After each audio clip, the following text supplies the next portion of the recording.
तो 10.3 देखते ना आज, हाँ ठीक है, क्लास 11 10.3 की सॉल्यूशन देखे, इंट्रो पार्ट हम लोगों ने कर लिया, विद प्रूफ किया था कि। अब देखते हैं फर्स्ट क्वेश्चन क्या कह रहा है। कह रहा है reduce the following equation into slope intercept form and find their slope and the y intercept, सब कुछ फाइंड करना है यार। तो देखो ये है x plus 7y equals to 0।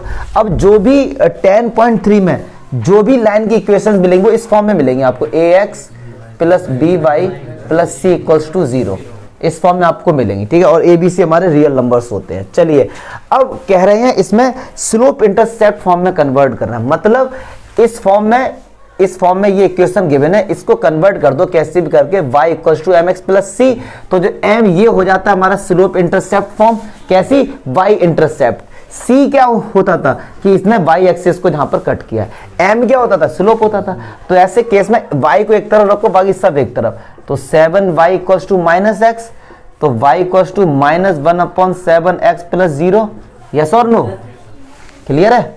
तो अब कंपेयर करो यार इसको y equals to mx plus c से, तो m कितना आएगा, माइनस का 1/7, मतलब इस लाइन का स्लोप कितना आ गया, 1/7 माइनस 1/7। अच्छा c क्या होता था, y इंटरसेप्ट, तो y इंटरसेप्ट 0 है, इसका मतलब क्या हुआ, इस लाइन ने x एक्सिस को कट किया ही नहीं है, सॉरी y एक्सिस कट किया ही नहीं, तो y इंटरसेप्ट कितना 0 आ गया। चलिए और क्या पूछा था, कुछ स्लोप भी आ गया है और स्लोप इंटरसेप्ट फॉर्म भी आ गया, क्लियर है। चलिए ऐसे ही थर्ड खुद से करना, सेकंड पार्ट थर्ड बताता हूं मैं इसका। अब y इक्वल्स टू 0 है, अब सुनो ध्यान से रहा, इसको मैं कैसे लिखूंगा, इसको मैं लिखूंगा 0 इंटू एक्स प्लस 0, कैसे लिख सकता हूं, सही बात है, 0 का x में मल्टीप्लाई 0 ही आएगा, 0 में 0 ऐड करेंगे तो भी 0 आएगा। यार कंपेयर कर दे भाई, तो m कितना आ गया 0 और c कितना आ गया 0, नंबर तो मिल गया, लेकिन थोड़ा बता दें इसका मीनिंग क्या है।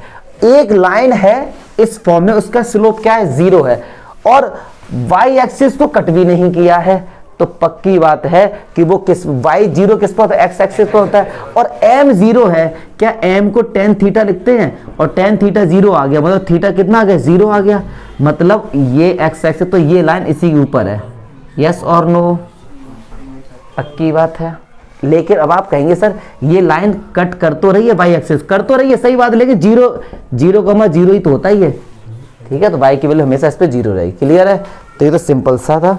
सेकंड क्वेश्चन देखते हैं इसका, reduce the following equation into intercept form and find their intercept on the axis. Intercept form क्या होती थी कनक, बताओ सर, इंटरसेप्ट फॉर्म ये होती थी, हाँ तो मैं बता दिया, x upon A plus y upon B equals to बर, ऐसे में a होता था x इंटरसेप्ट और b क्या होता था, y इंटरसेप्ट। तो यार इसको कन्वर्ट करना, मैं कोई भी एक इक्वेशन लेकर बताता हूँ, मैं चल सेकंड पार्ट ले लेता हूँ इसका, 4x minus 3y equals to 6।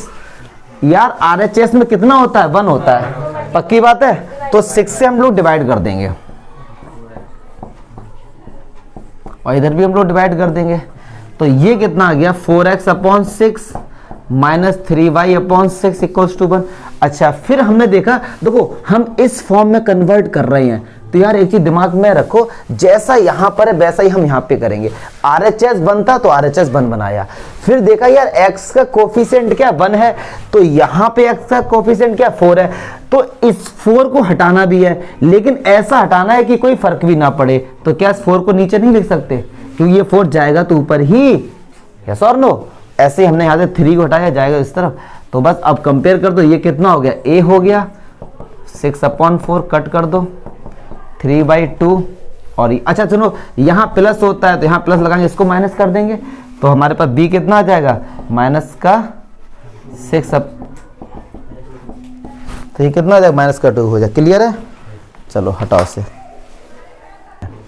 Important question देखते हैं। इसमें क्या कह रहा है कि ये जो इक्वेशन तीनों, मैं इसमें तीनों पार्ट सॉल्व करूंगा।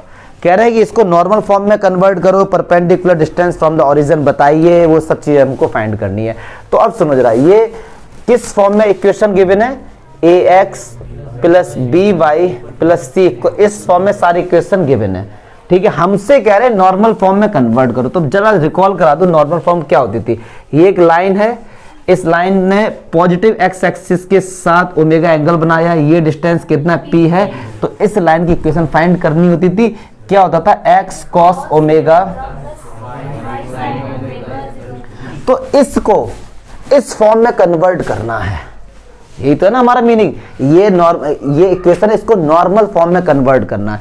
तो अब देखो हमने देखा है नॉर्मल फॉर्म में क्या होता है, आरएचएस में पी होता है, मतलब पी बोले तो डिस्टेंस क्या होता है, कांस्टेंट।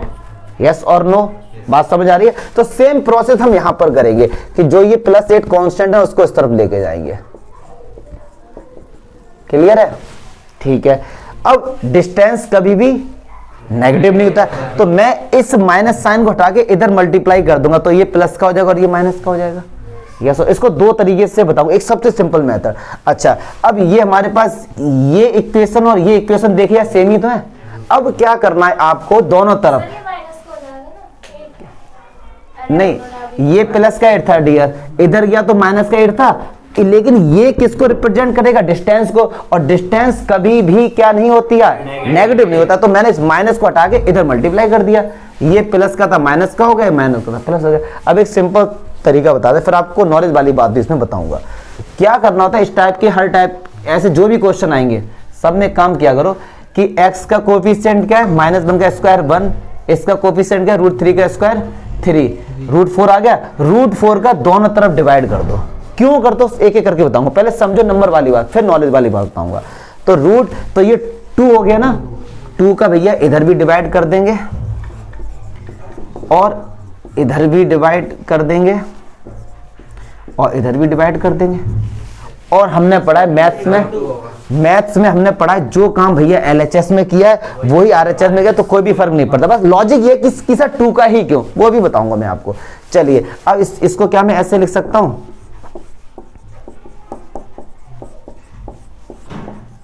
4 लिख सकता हूं। चलिए भाई कंपेयर करो, x cos omega plus y sin omega cos p। अब देखो p किसको रिप्रेजेंट करता है, परपेंडिकुलर डिस्टेंस, और डिस्टेंस हमेशा क्या होता है, पॉजिटिव, इसलिए मैंने इसको पहले से क्या बना लिया था, पॉजिटिव बना। अब सुनो लॉजिक, अब सुनो जरा, अगर मैं इससे कंपेयर करूं, p की वैल्यू तो भैया निकल के आ गई 4, मतलब परपेंडिकुलर डिस्टेंस तो हमारा निकल गया, पूछा गया तो क्वेश्चन। अब एंगल और बताना है, एक बात सुनो, ये ओमेगा एंगल तो सेम है ना। चलिए कंपेयर करेंगे यहां से, तो cos ओमेगा कितना आ जाएगा, -1/2, और sin ओमेगा कितना आ जाएगा, √। अब एक लॉजिक वाली बात आपको हम बताते हैं, cos नेगेटिव आ रहा है, sin पॉजिटिव आ रहा है, ऐसा किस क्वाड्रेंट में होता है। अगर थोड़ा बहुत पढ़े लिखे हो यार, ऑल शुगर टू कॉफी या ऑल स्कूल टू कॉलेज, हमने पढ़ा है कि फर्स्ट क्वाड्रेंट में सारे पॉजिटिव होते हैं, इसमें सेकंड वाले में साइन पॉजिटिव था, बाकी सारे नेगेटिव होते हैं। तो क्या ये सेकंड क्वाड्रेंट में नहीं हो गया, साइन पॉजिटिव है बाकी कॉस नेगेटिव है। अगर ऐसे भी समझ नहीं आ रहा, जिन बच्चों और भी सिंपल तरीके से बताते हैं, ये एक्स कोऑर्डिनेट नेगेटिव है और वाई कोऑर्डिनेट क्या प्लस है, तो माइनस और प्लस सेकंड क्वाड्रेंट में तो होता है, एक्स इस तरफ माइनस प्लस इसी में तो होता है, यस और नो। तो ऐसे समझ लो, कैसे भी समझ लो जैसे आपको अच्छा लगे, मतलब हम सेकंड क्वाड्रेंट में आ गए। चलिए अब हमको एंगल बताना, वैसे आप तुरंत बता देंगे, पता है क्या, आप तुरंत बता देंगे कि सर साइन में √3y वैल्यू किसकी होती है, 60 की होती है, तो सर ओमेगा हमारा 60 आ गया। आप यही तो बोलेंगे तुरंत, यार यही तो पढ़ते आए हैं 10th में, लेकिन ये गलत हो जाए। क्यों? क्योंकि ये बिलोंग करता है सेकंड क्वाड्रेंट में, और सेकंड क्वाड्रेंट में कोई सा भी एंगल होगा वो 90 से तो बड़ा ही होगा, पक्की बात है ना डियर। तो अब यहीं पे आके लॉजिक, इसी लॉजिक को बस मैं समझाना चाहता हूं, उसी को बस प्यार से समझ लो यार। देखो कॉस ओमेगा, कॉस में 1/2 वैल्यू किसकी होती है, 60 की, ठीक है जी, कॉस 60 हो गया। अच्छा अब एक बात सुनो, ये माइनस है, क्या है ये, माइनस है। अब हम चाहते हैं यह भैया यहां से माइनस साइन हटाना, ठीक है। अब माइनस साइन कैसे हटेगा, कॉस सेकंड क्वाड्रेंट में माइनस का होता है, सही बात है ना। तो क्या मैं माइनस कॉस 60 को ऐसे लिख सकता हूं, कॉस 180 माइनस 60। अब देखो यही लॉजिक समझो कैसे, 180 माइनस थीटा, ये चैप्टर 3 का यार कंसेप्ट है। 180 माइनस थीटा किस क्वाड्रेंट में गए, सेकंड में। सेकंड में कॉस किसका होता है, नेगेटिव होता है, पक्की बात है। 180 है तो नो चेंज, और 60 का 60, तो क्या इसको ये नहीं लिख सकते, तो मतलब क्या हम cos 120 नहीं लिख सकते इसको, बिल्कुल लिख सकते हैं। तो cos ओमेगा, तो ओमेगा कितना निकल के आ गया, 120। और इसमें भी आप निकाल के देख लो, साइन 120 की वैल्यू भी √3/2 होगी। देखो कैसे, साइन 90 प्लस 30, सेकंड क्वाड्रेंट में गए, सेकंड में साइन किसका होता है, प्लस का, 90 है तो चेंज, और कॉस 30 डियर देख लो √3/2 होता है। मतलब हाँ ठीक है। तो ओमेगा कितना निकल के आ गया, 120 निकल के आ गया, और distance from the origin perpendicular distance कितनी, 4 निकल के आ गई। बात समझ, ये चैप्टर 3 का कंसेप्ट है रिसिल। अगर जिन बच्चों ने चैप्टर 3 नहीं पढ़ा उनको दिक्कत हो सकती है। बात समझ आ रही है, क्लियर है। इस तरीके से हम लोग, अच्छा अब मैंने कहा था कि मैं आपको बताऊंगा कि क्यों इसका डिवाइड किया। तो हमने पढ़ा है कि अगर इस फॉर्म में इक्वेशन को जब कन्वर्ट करते हैं तो हमने पढ़ा है यार कि कॉस ओमेगा होता था plus minus a upon root में a² प्लस b²। पढ़ा था हमने, प्रूफ किया, पढ़ा नहीं है। साइन ओमेगा होता था प्लस माइनस रूट में, और c होता था प्लस माइनस p होता था c रूट में a² प्लस। और एनसीईआरटी में ये दिया गया प्रूफ। और एनसीईआरटी लेकिन एक चीज और लिखी है कि ये प्लस माइनस साइन क्यों लगाए उन्होंने कहा है कि आप सबसे पहला काम करो, ये तो डिस्टेंस है, डिस्टेंस को पॉजिटिव बनाओ। और डिस्टेंस अगर पॉजिटिव होगा, जैसे मैंने 8 - 8 हुआ था, इसको पॉजिटिव बनाया तो अब ये नेगेटिव हो गया था और ये प्लस हो गया था। क्या पता यहां पर ये पॉजिटिव होता और ये नेगेटिव होता, तो ये नेगेटिव और ये पॉजिटिव, मतलब माइनस का अंदर मल्टीप्लाई होता ना, तो साइन चेंज होते। इसीलिए उन्होंने दोनों साइन पहले से ही लगा दिए, प्लस माइनस, जैसा आपको सही लगे। जैसा अगर आपने इसको पॉजिटिव बनाने के लिए माइनस का मल्टीप्लाई करो, इसमें भी कर देना, इसमें भी कर दे, इसलिए दोनों साइन उन्होंने लगा दिए। इस तरीके से हम लोग सॉल्व कर सकते हैं जैसा आपको चले। लेकिन एंगल तो निकालने का तरीका यही, एंगल आपको निकालना पड़ेगा। क्लियर है। तो ये सबसे सिंपल मेथड रहेगा, इनके स्क्वायर का डिवाइड कर दो, बात खत्म। क्लियर है। इसके और भी पार्ट, दोनों पार्ट बताऊंगा, एक भी पार्ट छोड़ूंगा नहीं इसका मैं, इंपॉर्टेंट है ये चीज। हटाना जरा, चलिए और पार्ट देखते हैं। इसके कंसेप्ट समझो, जो मैंने अभी इससे पहले वाला बताया था वो ज्यादा लेंथी किया था, अब जो सीधे आपको बताएंगे। यार अब एक बात सुनो, मैंने क्या बोला, y इधर है, सबसे पहले इसको इस तरफ लेके जाओ, ये तो ऑटोमेटिक पॉजिटिव हो गया। अब तो इधर किसी का भी मल्टीप्लाई नहीं करना पड़ेगा। क्या इस इक्वेशन को ऐसे लिख सकते हैं, 0 × x + 1 × y = 2। ठीक है जी। तो मैंने क्या बोला था, आपको डिवाइड करना है जो y का कोफिशिएंट और x का, इनका स्क्वायर करके ऐड कर दो और अंडर रूट से डिवाइड कर दो। मतलब किससे डिवाइड करना है, डिवाइड y √0 का स्क्वायर प्लस 1 का स्क्वायर, तो ये तो 1 ही आ जाएगा। तो चलो भैया कर दो, 1 से डिवाइड इधर भी कर दिया, इधर भी कर दिया और इधर भी कर दिया। कोई फर्क पड़ा क्या? कंपेयर कर रहे हैं इसको, x cos omega plus y sin omega = p, तो p कितना आ गया, 2 आ गया। तो चलिए cos ओमेगा कितना आ गया, 0, और sin ओमेगा कितना आ गया, 1। अच्छा cos ओमेगा 0, तो ओमेगा कितना हो गया, 90, क्योंकि cos 90 कितना होता है, 0 होता है। sin ओमेगा 1 है तो ओमेगा कितना हो गया, 90, दोनों सेम ही तो आ गए। तो भैया एंगल आ गया 90 और डिस्टेंस कितना आ गया, ये सिंपल हो गया। क्लियर है, कितना सिंपल हो गया। उस वाले में ऐसा नहीं था, वो क्वेश्चन अलग था इनसे, उसमें साइन डिफरेंट हो रहे थे, ठीक है ना, इसलिए उसमें यहाँ पर देखो इस ओमेगा 90 रखने पर ये भी कंडीशन सेटिस्फाई हो रही है, ये भी, बट वहां ऐसा नहीं हो रहा था, तो इसलिए वो थोड़ा अलग क्वेश्चन था। हाँ अलग आएंगे तो चेंज करना पड़ेगा, जैसे मैंने पिछले वाले क्वेश्चन में किया था। अगर ये एंगल अलग आ गए तो आपको चेंज करना पड़ेगा, लाने एक जैसे ही है, क्योंकि इसलिए एक जैसे लाने, एंगल तो सेम है ना यहाँ पे। चलिए अब ये दूसरा है x माइनस, अब सुनो किससे डिवाइड करेंगे, डायरेक्ट मैं करूंगा डिवाइड। किससे कर रहे हैं भैया हम लोग, 1 का स्क्वायर 1 - 1 का स्क्वायर 1, मतलब √2 से डिवाइड कर रहे हैं, इधर भी करेंगे फिर तो सही बात है ना। तो ये कितना हो गया, x upon √2 minus 1 upon √2 y, और ये कितना आ गया 4 अपॉन, तो ये तो आ गया परपेंडिकुलर डिस्टेंस। चलिए तो x कंपेयर करो, x cos omega y sin omega = p, तो cos ओमेगा कितना आ गया 1 अपॉन √2 और sin ओमेगा कितना आ गया माइनस का 1 अपॉन। अब सुनो जरा, ये प्लस है और ये माइनस है, तो हम क्या 4th क्वाड्रेंट में नहीं गए, सुनो सुनो ध्यान से रहा, ये plus plus plus minus minus minus और माइनस प्लस, यस और नो। तो ये वाला किसका है, अच्छा ये प्लस का है ना, और ये माइनस, सेकंड में गए ना, सॉरी सेकंड में गए ना, कि x किसका है, प्लस का, ये किसका है, माइनस का, तो हम किस में गए, क्या कर रहा हूँ यार मैं, बकवास, हट। माइनस प्लस प्लस माइनस, क्योंकि यार इधर x किसका नेगेटिव नहीं है।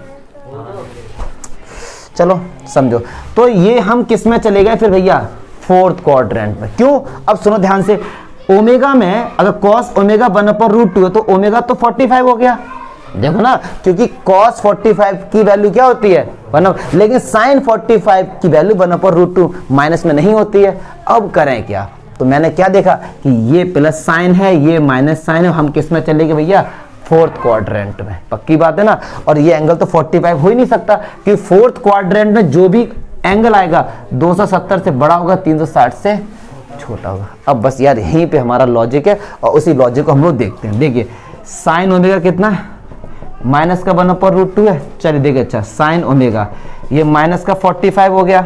पक्की बात है, क्योंकि माइनस लगाए और साइन 45 की वैल्यू क्या होती है 1/√2 होती है। अब ये माइनस है, मुझे इसको प्लस करना है, तो मैं माइनस से मल्टीप्लाई कर दूं, प्लस हो जाएगा। तो क्या मैं इसको ऐसे लिख सकता हूँ, sine 360 minus 45, 360 minus theta, fourth में चले गए। इसको ओपन करोगे यही तो आ जाएगा, तो 360 से 45 के कितना 315, तो ओमेगा कितना निकल के आ गया 315, और perpendicular distance from the origin ये आ गया। ठीक है, आप रख के देख लो, कॉस 315 की वैल्यू भी 1/√2 ही होगी, निकाल के देख लो, यही आएगा। थर्ड चैप्टर का कंसेप्ट इसमें ज्यादा यूज हुआ है। जिन बच्चों को थर्ड चैप्टर नहीं आता उनको दिक्कत होगी, आई थिंक, जिनको ये सब चक्कर पता है ना, ऑल शुगर टू कॉफी, ये सब क्या, तो आपको समझ आ जाए। हाँ, थर्ड चैप्टर में मिलेगा ये। हाँ यस यस, मैं सेंड कर दूंगा आज आपको उसकी लिंक। चलिए क्वेश्चन नंबर 4 देखते हैं। देखो थर्ड क्वेश्चन थोड़ा सा है, बढ़िया क्वेश्चन था। चलो क्वेश्चन 4 देखते हैं। Find the distance of the point, एक पॉइंट है भैया ये -1,1 फ्रॉम द लाइन। सुनो जरा, इस लाइन, ये एक लाइन जा रही है, इस लाइन की इक्वेशन ये है 12x + 6 = फाइंड द डिस्टेंस। मुझे ये डिस्टेंस फाइंड करना है। हमको पता है अगर एक पॉइंट गिवन होता है उससे किसी लाइन की इक्वेशन का फॉर्मूला क्या होता है, ax1 √a² प्लस, अब यार कुछ नहीं करना इसका, बस मल्टीप्लाई कर दो। ये x1 हो गया, ये तो 12x 72 5 माइनस का 10, तो ये 12x माइनस का 5 प्लस का 82 = 0। पक्की बात है जी। तो चलो अच्छा, a कितना है इसमें 12, x1 कितना -1, b कितना भैया b -5, b कितना है 1, c कितना है 82, रूट में है a², 12 का स्क्वायर और -5 का स्क्वायर, या कुछ भी कर दो यार इसमें। तो माइनस का 12 माइनस का 5 प्लस का 82 और ये 13 आ गया। अब कर लेना सॉल्व इसको, ठीक है। हाँ प्लस में तो आएगा आंसर, मॉडुलस हटा देना, चलो कर ही देना, इसमें भी दिक्कत है। 12 5 17 कितना 65 हो गया, और यूनिट लगा देना बस, और मॉडुलस हट गया। क्यों हट गया मॉडुलस, क्योंकि इसको सॉल्व करें आंसर पहले से ही प्लस आ रहा था। अब मॉडुलस से वैसे नेगेटिव आता फिर भी हट के प्लस ही हो जाता है यार। क्वेश्चन 5 देखो, प्लीज बात नहीं करो यार। कह रहे find the point on the x axis, please find the point on the axis. देखो जरा भैया, एक्स एक्सिस पे एक पॉइंट है, ये फाइंड करना है। तो एक्स एक्सिस पर कोई भी पॉइंट होगा तो y क्या होगा 0। मान लो x, 0 है। Whose distance from the line, एक लाइन की इक्वेशन है ये, एक ये लाइन जा रही है, इस लाइन की इक्वेशन ये है x/3 + y/4 = 1। तो ये डिस्टेंस कितना है इसका 4।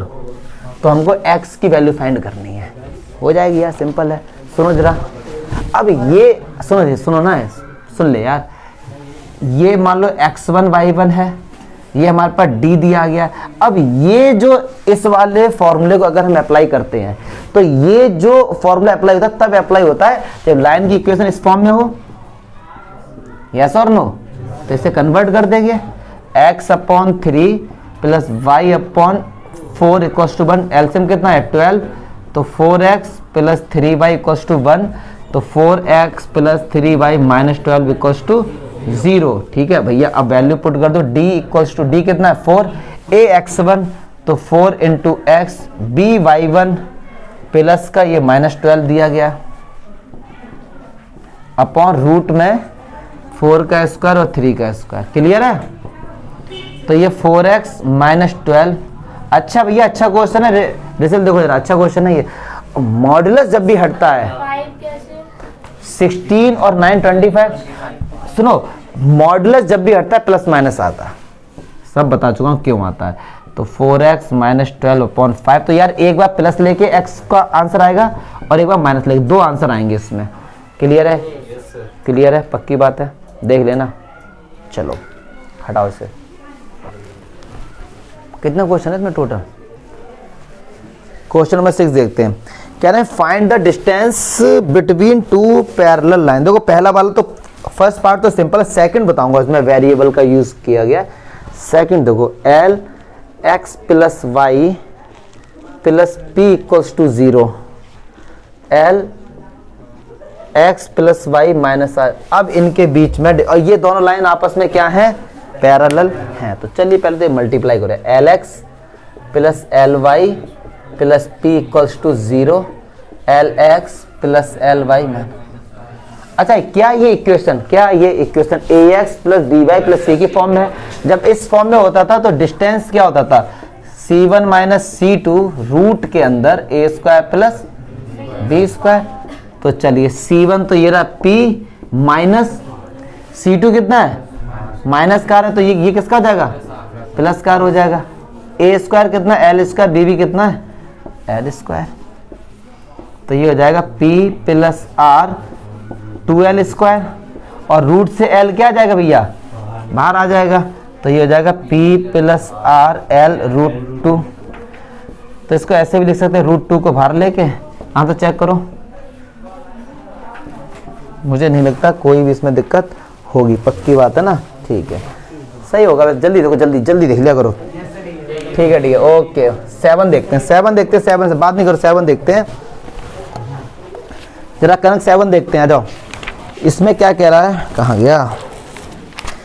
कह रहा है कि find the equation of the line. ठीक है भैया, parallel to the this line. ठीक है, एक लाइन की इक्वेशन पहले से ही गिवन है, 3x minus 4y plus 2 equals to 0।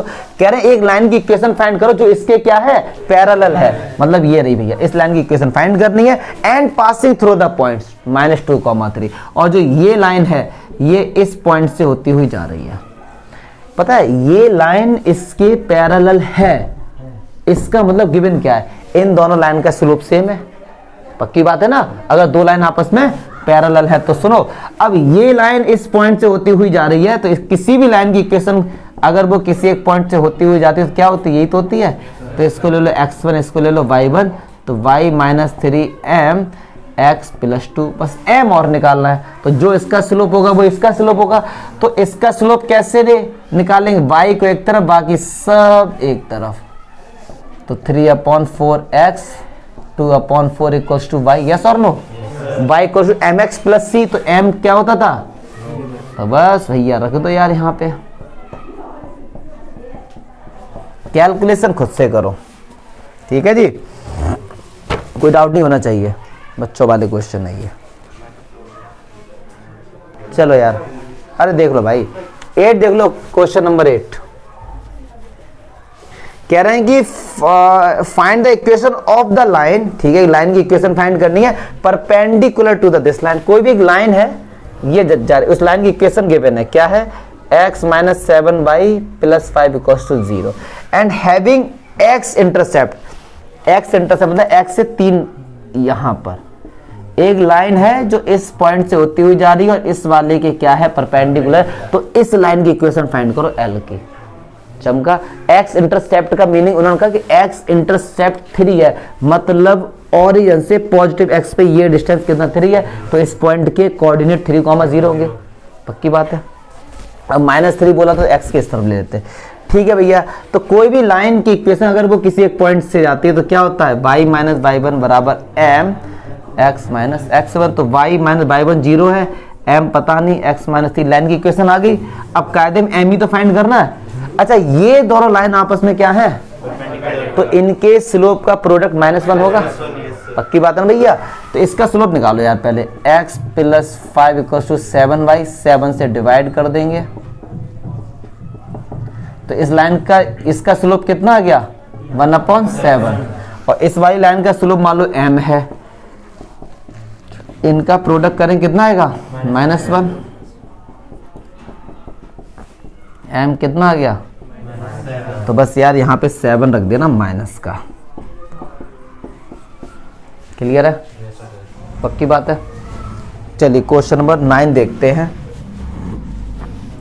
कह रहे हैं find the angle between the this, हाँ क्या हुआ,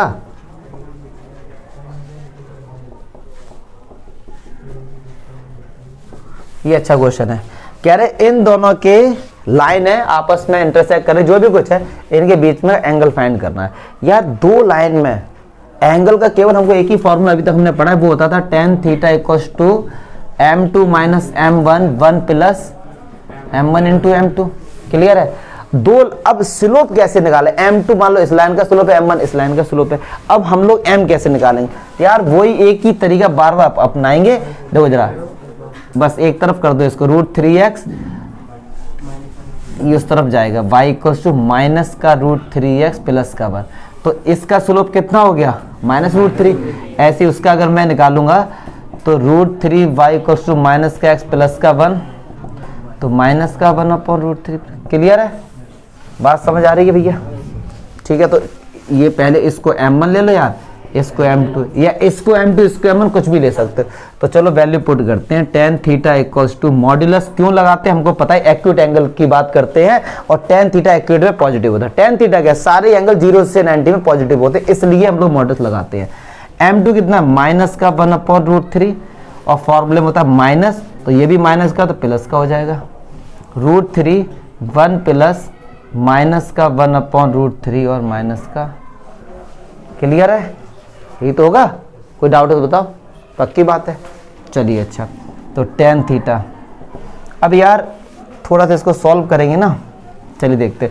तो √3 से तो √3 हमारा कैंसिल हो गया, चलो थोड़ा सॉल्व कर लेते हैं। एलसीएम कितना आएगा इसका, √3 आएगा, तो ये माइनस का 1 और ये प्लस का 3, इससे ये कैंसिल हो गया, 2 हो गया, पक्की बात है।